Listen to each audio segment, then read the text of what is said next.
My question is, I run into when I'm answering the 4 questions and I'm doing, let's say, turn the thought around to the self. Um, it's real easy for me to uh, look at all the negative things I've done, or uh, and it's, I look at your examples from your sample worksheet, worked all the way through using templates. And I'm just always blown away by how positive and uplifting you can turn the situation around. And boy, I just have a hard time with that. It just chokes me up. And, I even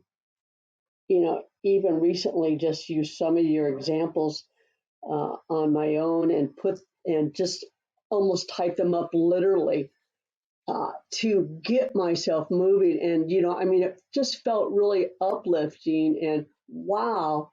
Um, but it still doesn't go easily for me. And maybe it just needs practice looking at uh, that there's more than just the negative side or whatever side you want to call it, that there is, I don't want to use the word way out, even though I did, but that there is a way out of this.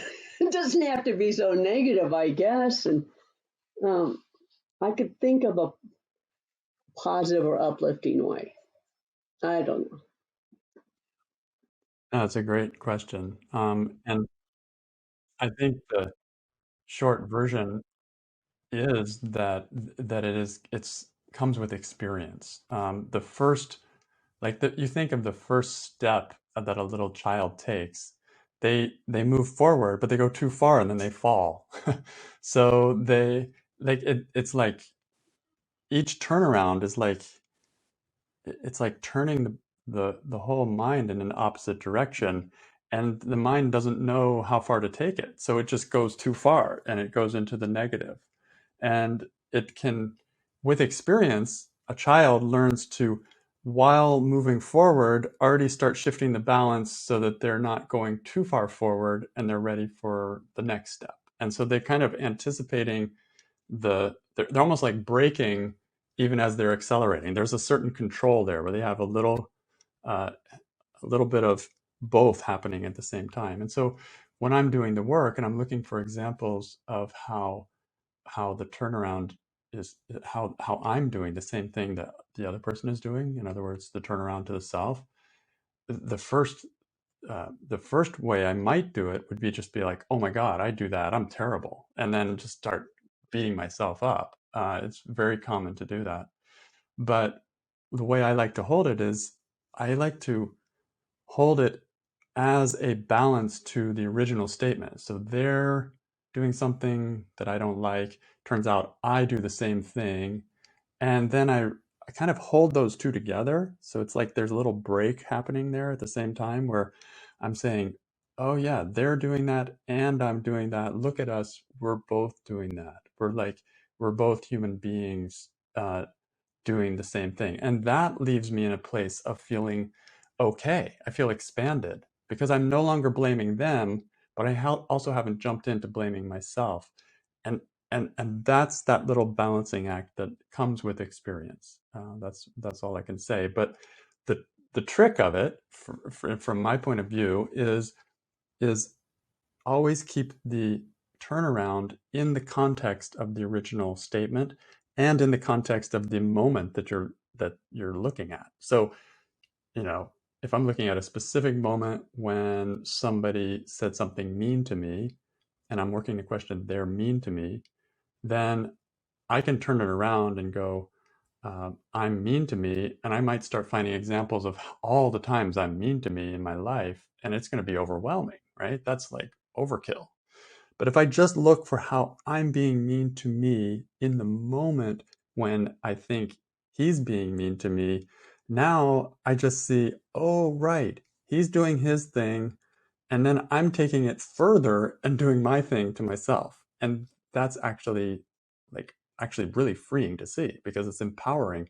I realize that the worst part of the pain is coming from what I'm doing to myself on top of what he's doing.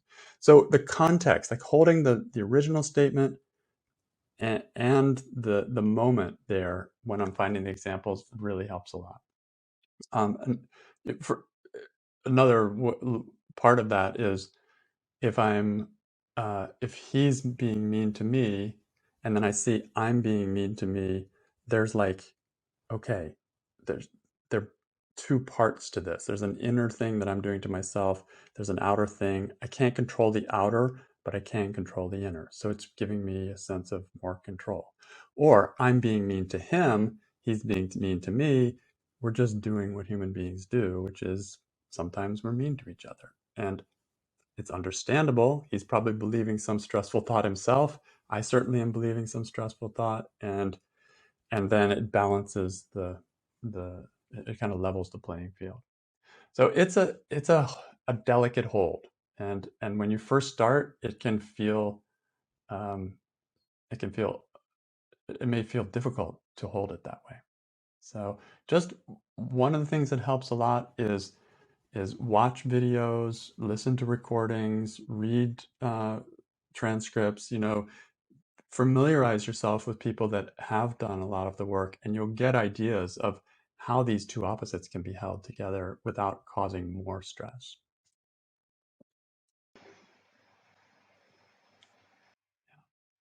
And anytime you have a specific uh, question about a particular one where you're like, I don't know how to not do this, bring it and we'll look at it. We may be able to find some examples together. Yeah.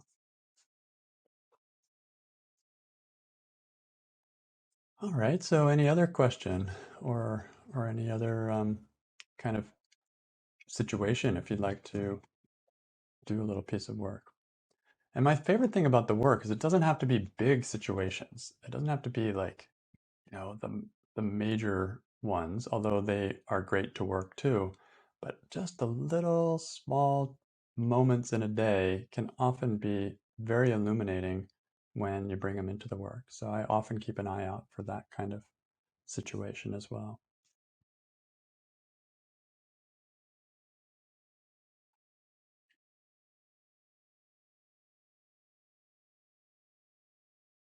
Yeah, Susan.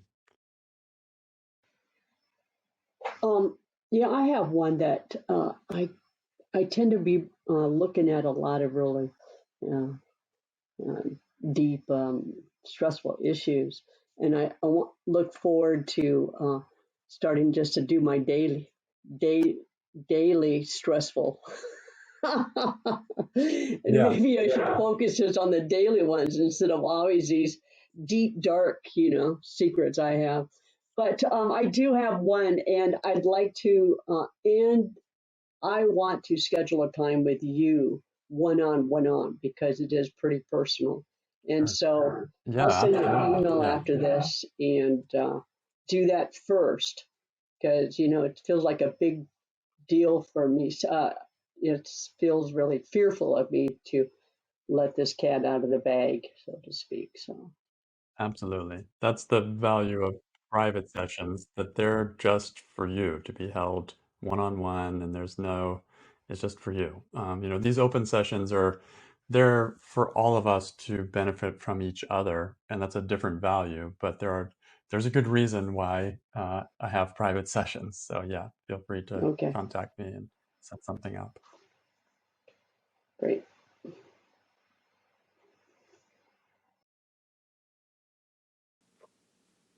Yeah, a little example of the little practices is I was thinking to myself during the silence, oh, I should say something. It's silent. I Mm. should say something.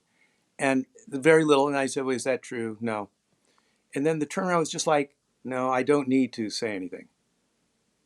And Yeah. just by that, I mean, there's like 100% more freedom in me being with the two of you right now. Just that is just Yeah, like, I don't have to say anything. Not like I don't have to say anything, or you know what I mean, or it's totally. from the work. It's Totally. like, whoa, just that was like I don't have to say anything, yet I don't have to feel uncomfortable. I can like just sit here. Okay, don't have to say anything. Let's just, hang out, not say anything, and because I don't have to say anything. Yeah. Hopefully, you don't have to say anything or whatever.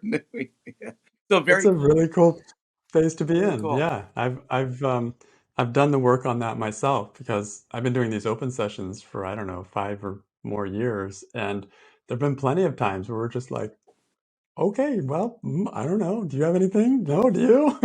And then we just sort of sit there, and at first it was uncomfortable. Like there's this pressure. Oh my gosh, I've got to say something, or I've got to we've got to have something really deep for people, like that kind of those are just beliefs. They're just thoughts. And so I've questioned some of those over the years, and it's left me in a place of more or less, maybe sometimes it comes up, but more or less like don't know what's going to happen, doesn't matter. Let's just hang out. And it just starts to feel more like we're just friends hanging out, talking about the work or not, we can just chill together. And that feel like you said, just that little turnaround, like you did a little piece of work there in 2 seconds and came to the turnaround. I don't need to say anything. And there's suddenly a freedom. Now I can if I want to. There's no like pressure to say something important, or so I just talk or don't talk, and it's very free. Yeah. Yeah. But that's it. That's exactly the kind of little moment. You think it's so insignificant, but that kind of little moment, I can guarantee, has shown up in my life so many different times, in different social situations and different um, work situations. Like how I pressure myself to say something, or to say something good, or to do a good job. I'm like, this weekend I'm going to be going and playing in a pickleball tournament, which I've only played in one or two before in my life. The first one, I was petrified. I was just like, it totally froze up. It couldn't, that was like 2 or 3 years ago. And because it was like, I've got to do good. I've got to win, like I got to, because if you don't, you're eliminated. And so, like, the pressure, it's similar to this kind of speech. I'm putting this pressure on myself. And granted, I was not that good then anyway, but I was even worse that day because I was in total freeze mode. But now I've got a tournament, like I said, coming up tomorrow and Saturday and Sunday. And I'm not thinking about it. I'm just like looking forward to it. Oh, I'm going to play. I get to play with people I've never played before. I get to um, probably learn some new shots just from watching people or experimenting. In a way, it's no different than me playing in my home club with my same old people that I play with all the time. It's just, no big deal. So when life becomes like that, different parts of life become like that, no big deal, it starts being way more fun and way more enjoyable. That's a turnaround, right? And if I don't notice those little stresses, then they just keep being there. They sort of go unquestioned, and they continue to show up when the situation shows up. So stage fright, or um, yeah. Another example of that for me was the first time I did a presentation to the work in public. Like it was probably 30 people at a library, and I was getting nervous. Like, oh my God, I better do a good job. I better, I've got to look good. Like, I better not mess it up. All that stuff was going on in my mind. And somehow it was not a formal piece of work, but somehow this kind of turnaround came to me, and I just realized that it wasn't about me. It was about these people that wanted to learn about the work, maybe do a little work, um, that wanted to um, explore this. And so suddenly the focus turned off of me and turned onto them, and my nervousness went completely away. And actually, I don't get nervous presenting the work since that time. I mean, even these little open sessions, I never feel nervous. It's because I'm not, it's not about me. I don't care how it looks. I don't care how it turns out. I'm just available, and I like to do this. And so it just feels like the light is off of me. And that's cool. So these are mundane, tiny things, right? But they affect the way I live my daily life. Yeah. So, we work on traumas, we work on big issues, we work on those things because those things have a grip on our lives, and it's very helpful to do that. But we also work on these little minor things because we don't even know that they have a grip on our lives. It's like unseen. It's unseen. And that's why I love just waiting for life to show me the next little piece of stress. It's like a little fine needle that just shows where what, basically our system is so sensitive. We notice when there's something stress. And if you just pay attention to that and you look at what was going on and then you do the work on that, it will give you exactly what is needed. Um, so I don't even have to keep a ledger of what to do. Life just shows me. Yeah. So, And you go ahead. so Yeah. life is, you can say life is steering you with all those, I'll call them negative thoughts, whatever. They're steering you with all those thoughts for your enlightenment, for lack of a better word. And so they're really gifts that if we open them up, so to speak, by examining them, Yeah. then we get the prize. Yeah. It's a very cool way of looking at it. Suddenly, negativity is not a negative thing anymore. Negativity, when you have the work, starts to be Yeah. a gift. And that's a major turnaround. So, what I experience is life exposes me to a million different situations. Maybe it's random, maybe it's not, I don't know.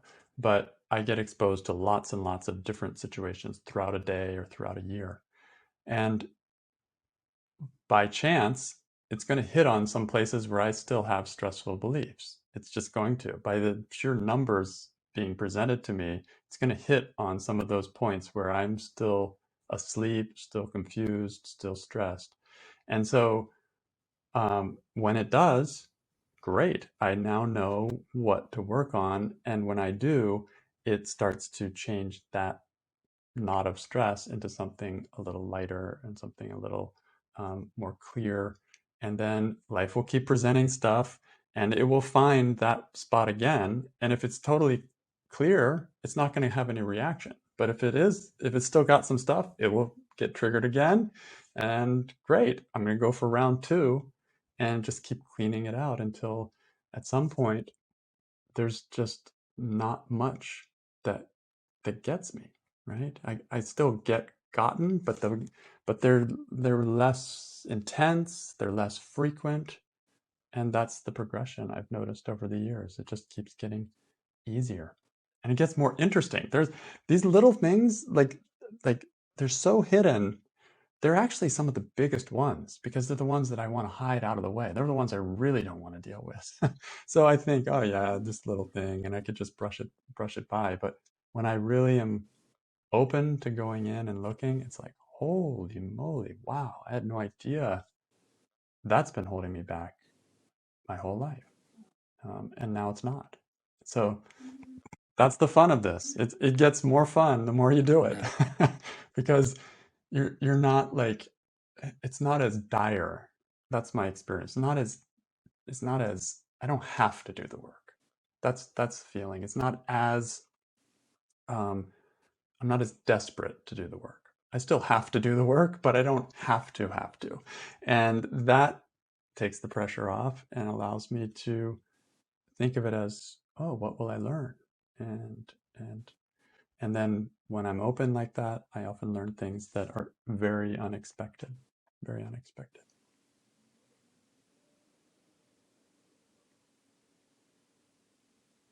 And there's no particular place to get to. It's just keep exposing myself and see what's left. One time I went to one of Byron Katie's mental cleanses back when she was doing those, and the first thing she said when she came out on stage was, "What stressful beliefs are you still believing? What stressful thoughts are you still believing?" And that's the attitude. Like there's probably a few more. What are they? And let's look. And then when you look, you just get a little more enlightened and a little more enlightened, and it's a process. So the work for me is not just a one and done. It's something that I like to do on a daily basis, because then I just keep addressing these little things that come up and the big things that come up. And I just keep getting an education every day, another little bit of education.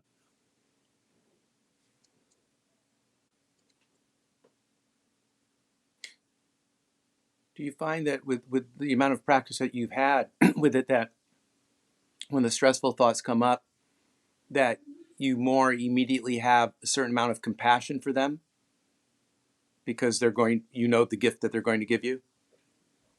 Yeah. Okay. Yeah. I remember one time one really got me. I was still living in Ojai, probably 2013 or something, and I was at the farmer's market, and I wanted to buy something. I don't even remember what it was, some piece of food, and I couldn't find the person who was selling it. The food was right there on the table, and the price was right there. So I put some money under the sign or something and took the thing and walked off. And someone came up to me like just irate. It was another vendor, like, "You just stole from them," and that's like one of my biggest stresses, being falsely accused of something. And I remember it, like my reaction came, like my heart was pounding and everything was like gearing up. And then I thought, I was doing a lot of work. I'm like, oh, this is going to be a great Judge Your Neighbor worksheet. And I kind of like laughed about it because I didn't know how it was going to be resolved, but I knew it was going to be really interesting to look at because I caught a live one, like this got me. So I'm excited to see what I'm going to learn there. So it's kind of like I think I see what you mean by compassion or understanding, that this is not a bad thing that I'm getting shown this, because I have the time and I have a practice of looking into it. So great, bring it on. It's kind of like line 6 turnaround for Judge Your Neighbor worksheet. Instead of "I don't ever want to," it turns around to "I'm willing to," or "I even look forward to this bad thing happening again." It doesn't mean that I'm out there trying to make bad things happen to myself, but they do happen. And so I'm willing, or even look forward to that, because the gift in that is it's going to be a chance for me to do some deeper work and maybe get to a place where that kind of thing doesn't bother me anymore. And that's happened. There's so many little issues, or maybe not little issues, that used to drive me crazy, make me mad, make me angry, everything, that they really don't, they don't touch me anymore. I have other ones still, but there are many that are just not, they're just not an issue. You might as well be, you can say those words to me, but I'm just not, it just blows right through me because there's nothing sticky there on that particular issue. So that is the gift of these little bits of inquiry on whatever comes along.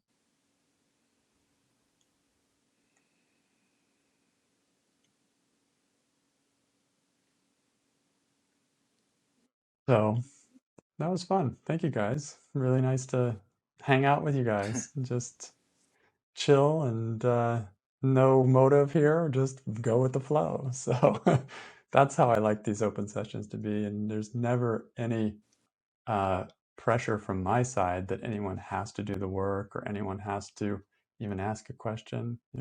I can just sit and chat too. That works. So, or you can facilitate me sometime. That's also fun as well. So these are really open sessions, just being with each other, and just glad that you're here. So thank you.